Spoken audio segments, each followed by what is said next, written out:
Can we just mention how ridiculous it is? The fact that we take, like, I live in Tableview, right? And if I want to go to Mitchell's Plain Beach, it takes me fucking 2 hours by public transport. Really? 2 hours? In 2 hours, I can get to Josie. I can get to PE Durban. You get what I'm saying? Like, 2 hours. People in Japan travel 2 hours across the whole island. You know? In 2 hours, you can earn a lot of money, dude. Sitting in a taxi is not what I want to do. You get, and I don't understand how the entire area of Mitchell's Plain can just put up with that nonsense. Oh yeah, I need to go to work. It's in town or in Tableview, so I'm gonna travel 2 hours every day just to get there and back. Like with a taxi, really?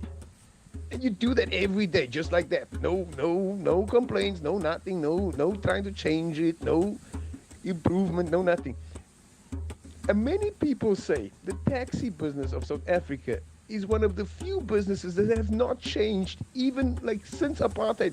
Like they were operating more or less in the same way during apartheid as they're operating now. And excuse me, I'm not the guy to defend any more taxis because these people are rude to you. They take your money, they drop you off in the middle of nowhere if some kind of issue occurs or whatever. If he misunderstands where you want to be dropped, he just drops you off anywhere he leaves. He doesn't care whether that taxi is asking you for more money or not. You get what I'm saying? You have to fight for the 3, 4, 5 rand to get into another taxi. They often don't give you your change back. And again, they damn rude. There's no customer service at all. Like you're not even the king or not even close to anything. It's either you put up with their bullshit or you just stay where you are, you know? And that's crazy, bro. Seriously, it's getting on my nerves. Like I had to no me, bro. This can't be right. You get. Anyway, I just want to say, if I was in charge of that, I would scrap the whole taxi business, bro. But then you got this thing. Like, okay, how do you want to get these people from that area to another area? You need to provide them transport.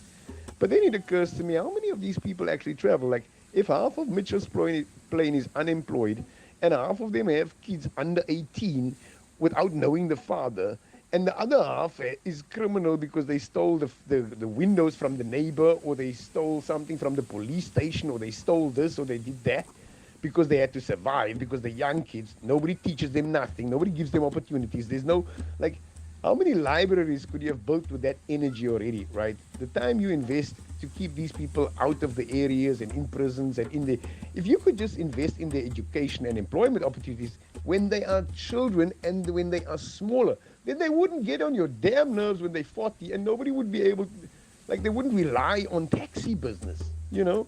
And these taxi businesses, dude, people have told me the taxi ranks are one of the most dangerous areas in South Africa, where you get like live involved in taxi wars that don't even bother you or whatever, you know? And I've heard really bad stories about taxis, dude. I mean, I live in an area where I don't need to actually take a taxi unless I want to go again to Mitchell's Plain Beach, or if I want to go to that area, kind of areas in general. Then I don't want to be 2 hours on the MyCiti bus, you know? So the MyCiti is not the solution. And even in the MyCiti, I've heard of stories where they rob people in the MyCiti bus to Mitchell's Plain and Khayelitsha, dude. So that's not even safe. There's no security or policemen in that bus. If you had a time in that bus alone and these guys see you and they enter at that stop, you're done for. You get, and you think the driver's going to help you? Fuck no. You know? What the hell is going on with the mobility in South Africa, dude? They've spoke to various Uber drivers and other guys that are Bolt drivers or used to be in taxis that are MyCiti drivers as well. And a lot of them also say, and this is like, I don't know if it's true or not, but I think like it makes a lot of sense what they say.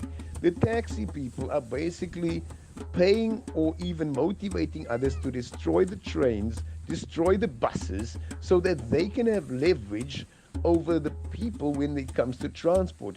Although they be rude as hell, these taxis are not safe. They do not want to abide by the traffic rules, you know, and they want to get a pass every time they get stopped when they, you know, I don't, dude, seriously, again, I think it's time to scrap the whole taxi business as it is.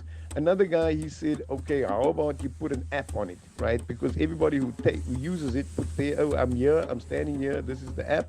Where's the next tour or destination, the nearest route? You got your 50 routes or whatever for that town or area, and everybody has the taxi app of that area. So, and usually it's for commuting.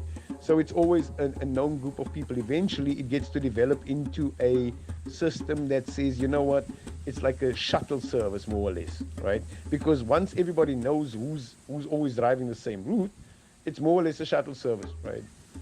But obviously, taxis are now open to the public. So one day, he might pick up more passengers or less passengers. But that, again, why do you overcrowd the taxis like that? Don't you see that at the end it's costing you basically more? You basically overusing the car and the petrol, and you're pissing off the customers. Yeah, you know what the worst part of sitting in these taxis is? Fuck, dude. I don't mind sitting in a taxi or even in any vehicle for 2 hours. I can drive for 2 hours next to you or next to it.